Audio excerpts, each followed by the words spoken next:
এই পুরো বাড়িতে আমার মায়ের একটা চিহ্ন তো আর বাকি রাখলেন না আপনারা। এভাবে কেন বলতেছো বাবা? আপনারা যে সব প্ল্যান করে করতেছেন না, সেটা আমি খুব ভালো করেই বুঝতেছি।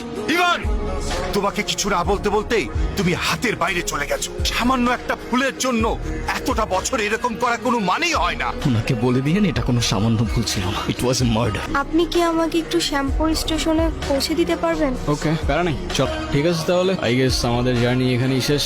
আচ্ছা, আপনার বয়ফ্রেন্ড কই?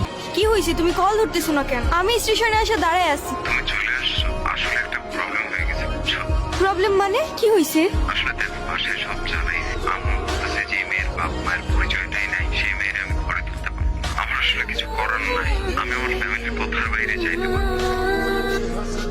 নেন, এই শহরের মানুষগুলোর জন্য কান্না করে লাভ নাই, মুখটা ধুয়ে ফেলেন, আর পারলে সাথে নিজের কষ্টগুলোও মুছে ফেলেন। আমার সাথে বারবার কেন এমন করে বলতে পারেন? সে যেহেতু আসে নাই, আপনি বাসায় ফিরে